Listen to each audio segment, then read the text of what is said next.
Hello everyone, I am Mr. Jobrick B. Amis from Iligan Medical Center College, your student nurse for today. So now I'll be performing the proper procedure in bed bathing. The purpose of bed bath is to promote clients' hygiene, comfort, and well-being. So now let's start the proper procedure. So now you are going to put the gloves first before touching the patient or the client.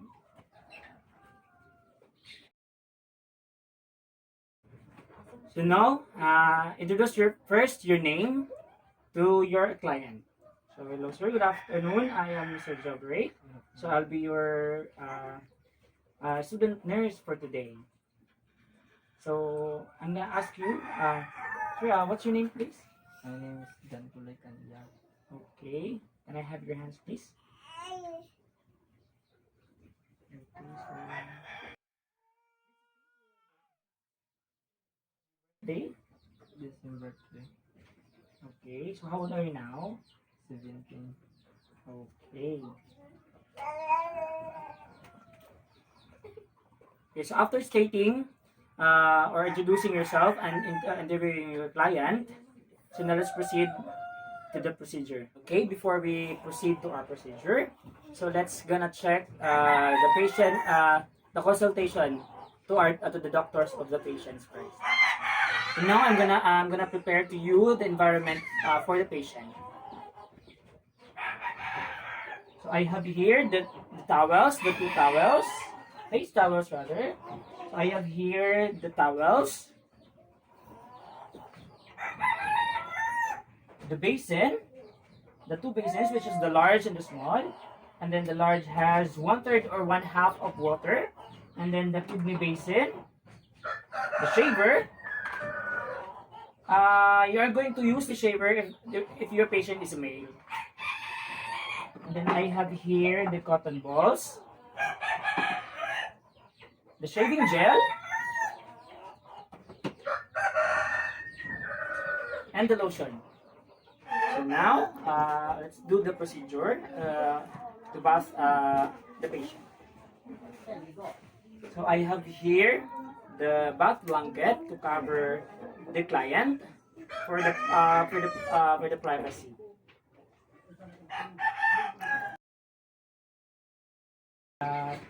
Put the towel under the head of the patient. So now, let's remove the soiled linen.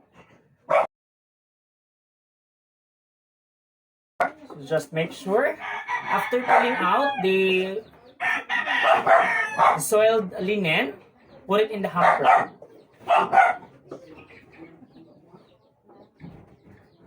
Okay, now sir, I'm gonna start. So can I take off the cloths?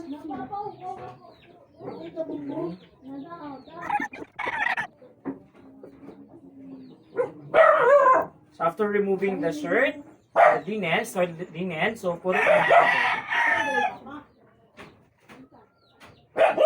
So use a towel to wipe the face. We're going to start from the upper extremities or the face of the client.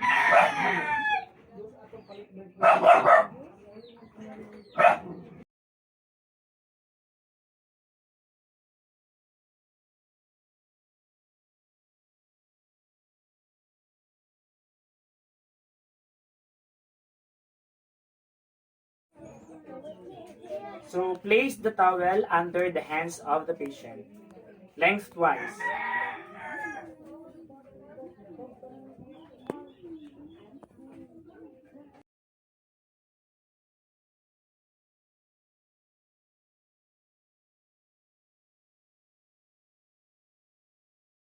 Using the towel,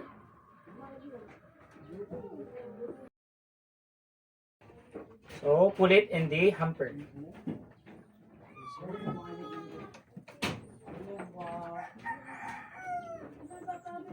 So same as the other side of the hands. So support the wrist joint of the client and immerse the hand in the basin of warm water.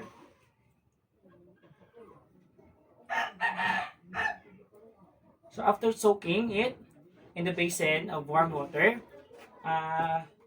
do the ROI movement. Sorry, just like that. Okay. So after doing the ROI movement, so dry the hands of the patient.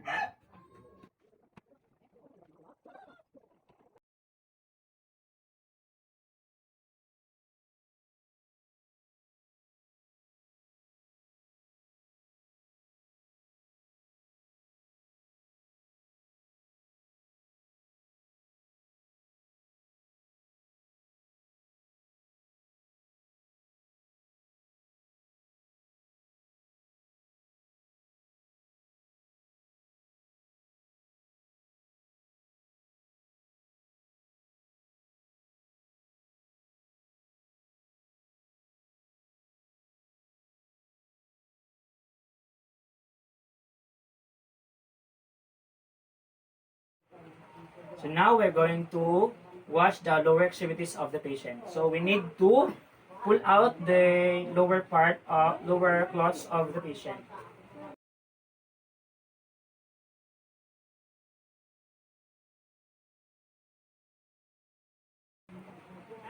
So pull it in the hamper. So in washing the legs and the foot of the patients, expose one leg at a time.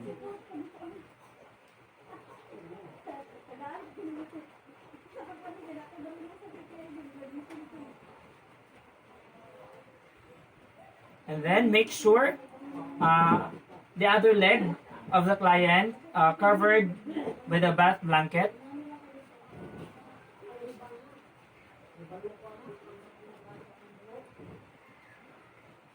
And then keep the rest of the body covered by the bath blanket.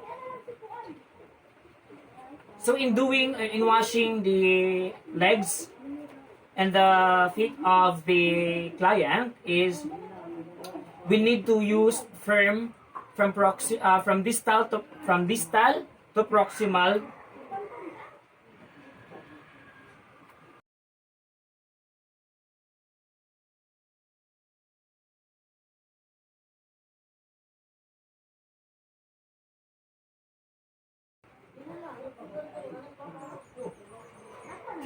So in cleaning the feet of the client, soak it in the basin.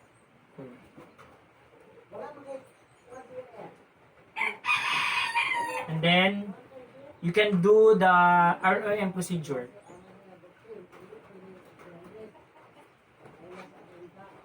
Then check the nail of the client if there is something wrong for you to report it to the doctor of the patient.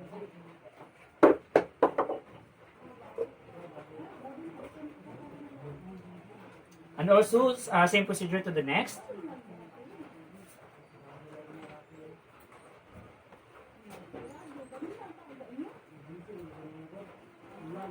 So after washing the client's legs and the foot, so let's dry it using the dry towel.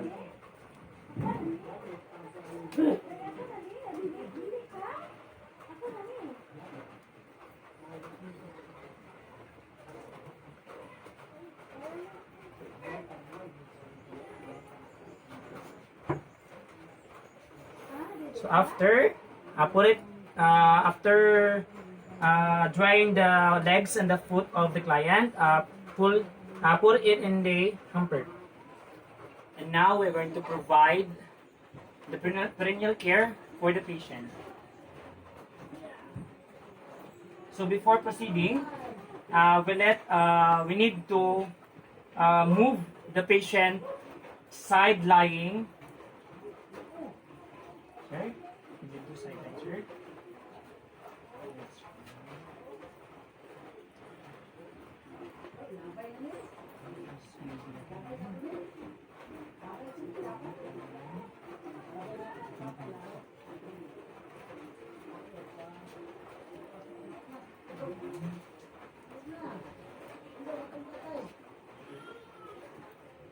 So to maintain the privacy of the patient, just remain the back blanket covered all over the body.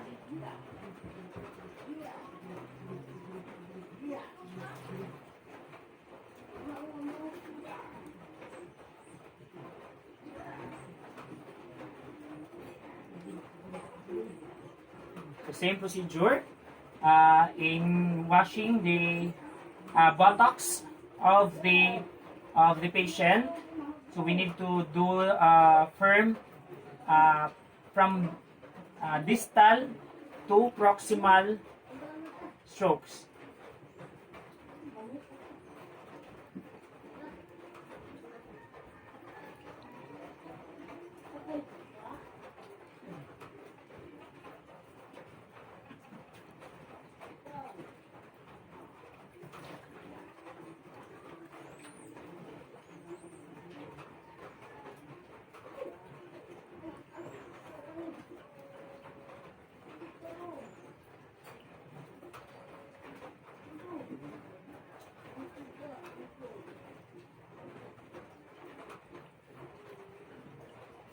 So after washing the buttocks or the back of the client, so we need to dry it using the dry towel.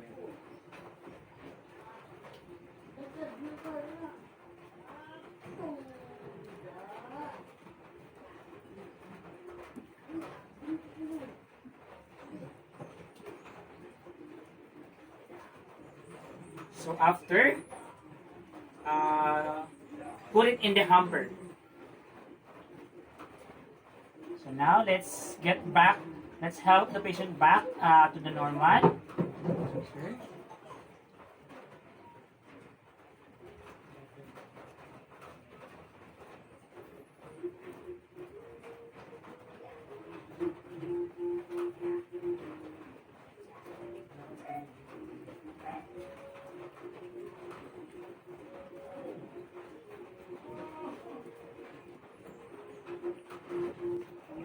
So after bathing the client, so we need to return the cloth of the client. So while the patient or the client is in the side lying of the bed in the bed, so we need to do first the first hand. Can I have your hands first?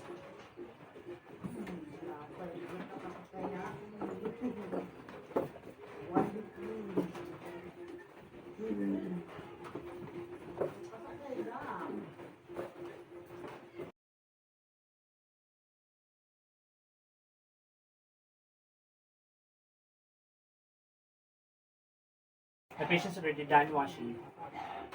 Now we're going to prepare the perineal care for the male genitalia. So before we're going to start, we might wear gloves first before touching the patient.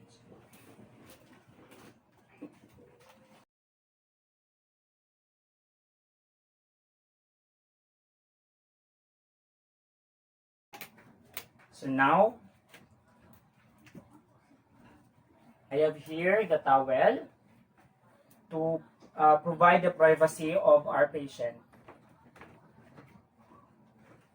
So let us move the blanket of the patient to upper, and then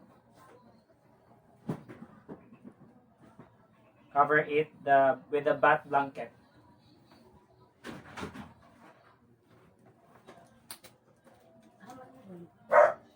So just make sure that you're still going to provide the privacy of your patient. So we just need to fold it. I have here the towel.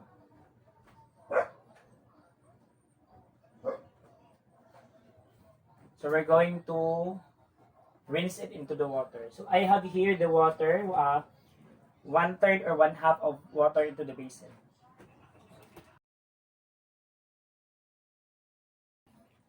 So now, we're going to start the head of the penis or the glands of the penis. in wiping or in cleaning the penis of the patient, make it into circular. So just like that.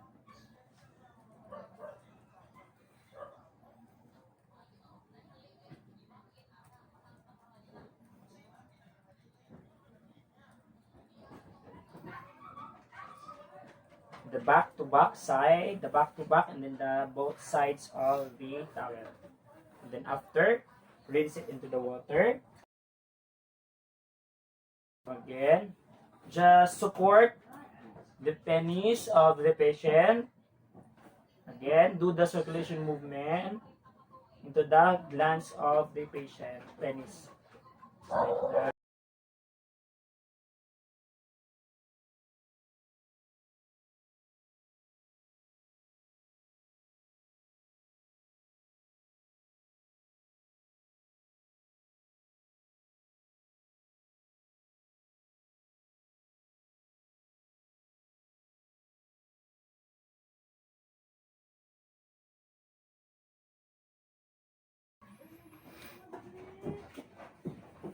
So after washing the penis of the patient, use the dry towel.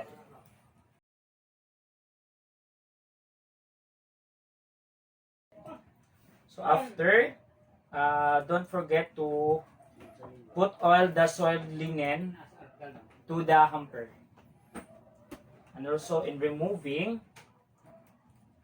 so help the patient go back to the normal.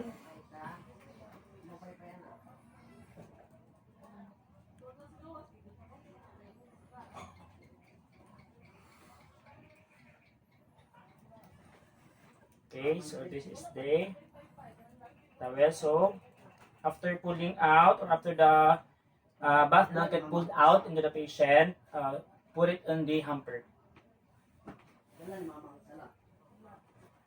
Okay, I'm gonna proceed again to the perineal care for the female genitalia. So first, before going to do the procedure, don't forget to sanitize your hands and wear gloves.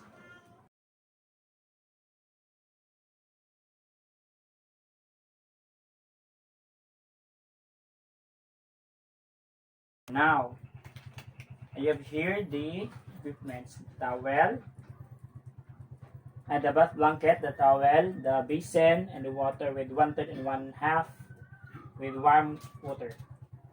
So first, we're going to provide to maintain the privacy of our patient. So we're going to put the bath blanket above the covered blanket of the patient. Make sure the privacy for your patient. So I have here the towel. So rinse the towel into the water, into the basin with warm water.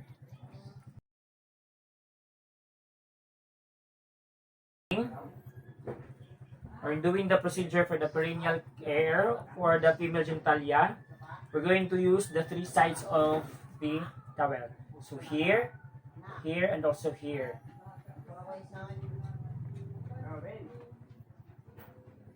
First, just like that. Upward to downward. Just like that. And that. In the middle. And rinse it again.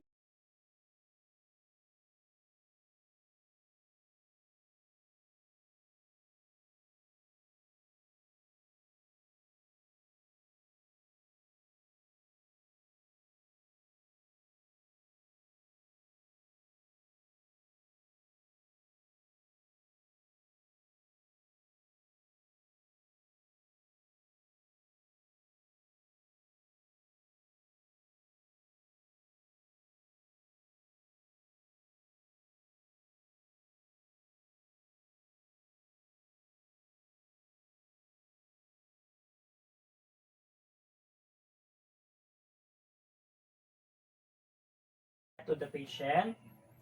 And just make sure to avoid contamination, transmission of microorganism. Put the soiled linen into the hamper. So just make sure that your patient is safe and also fresh. So now let's do the procedure on shampooing to our client. So in shampooing, so we need to remove the pillow.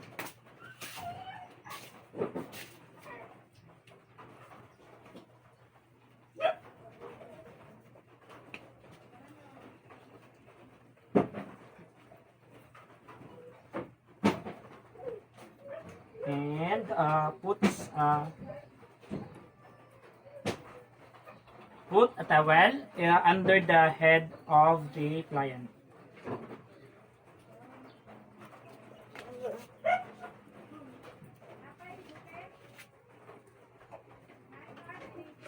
Then, as a support, put an extra towel for the leg of the client.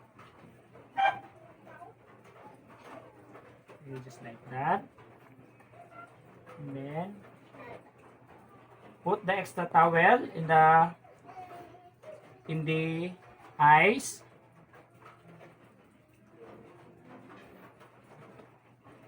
And then put cotton balls in the ear.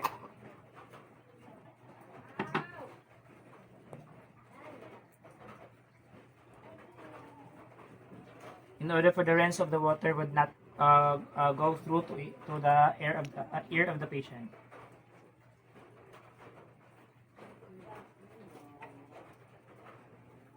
And then put the other towel in the chest.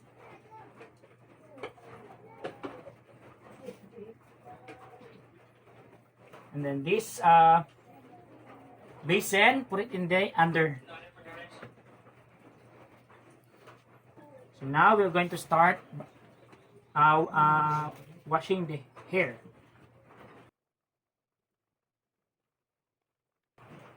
So after washing the hair, so let's do the shampoo.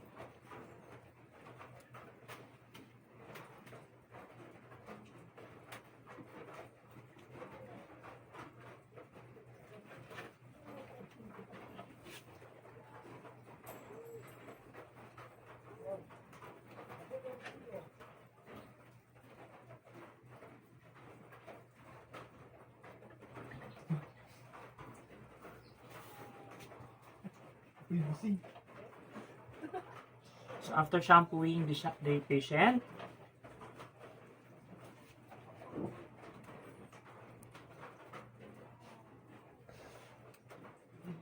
wash it again.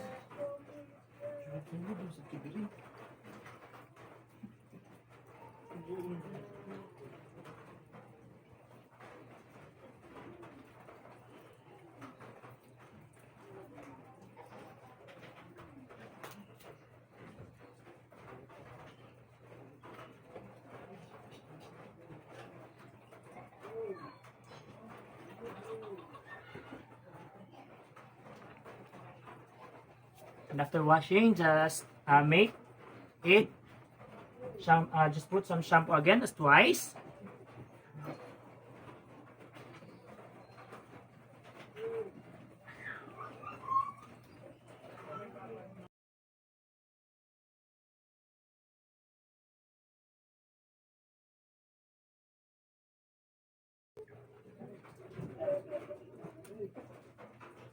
So remove the basin which was full of dirty water under the head of the client.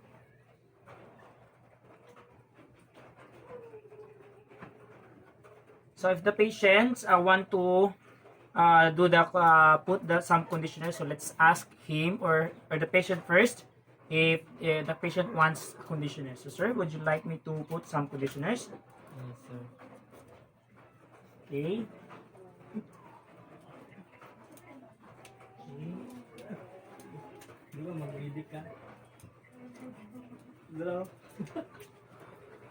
So after putting some conditioners, to the patient or to the client.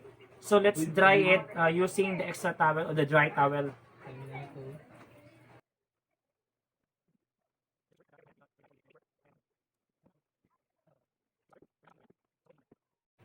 So we're done drying the hair of the patient. So let's remove the towel in the patient's eye and also the cotton balls. And then also the towel in the breast.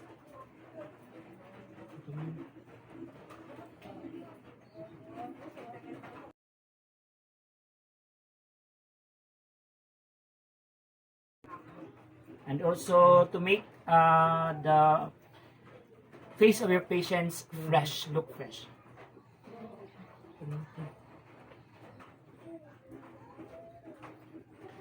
So now we're going to proceed. Stop. So now let's proceed shaving the face of the patient. If your patient is male, so you need to shave the face of the male of the patient. So if your patient is female, so not necessary to shave it. Before shaving, doing the procedure of the shaving of the patient, we need to make the patient comfortable. So we need the bed to adjust into semi-fowler position.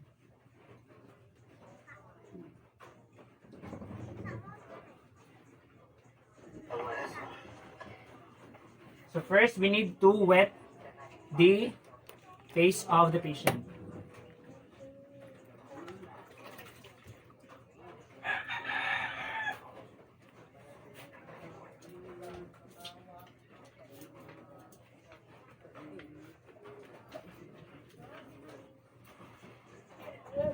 After, we're going to put a gel in the face of the patient.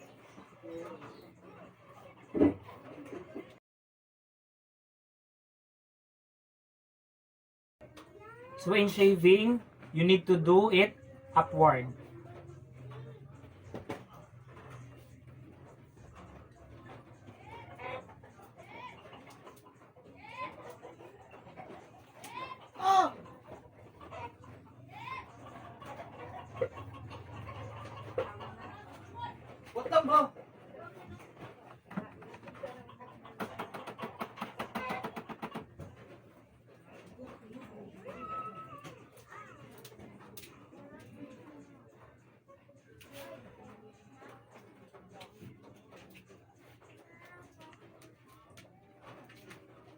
So after shaving, we need to remove all the hair in the face of the patient using the wet towel.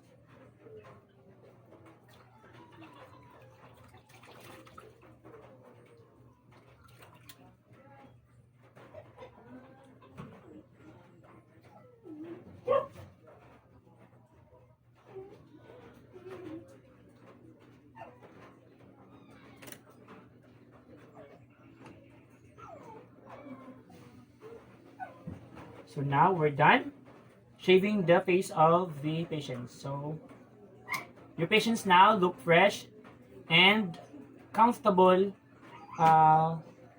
after bathing. So I'm done with my return demonstration. So I hope you've learned a lot in my procedure in bed bathing. So thank you and God bless. Keep safe, everyone.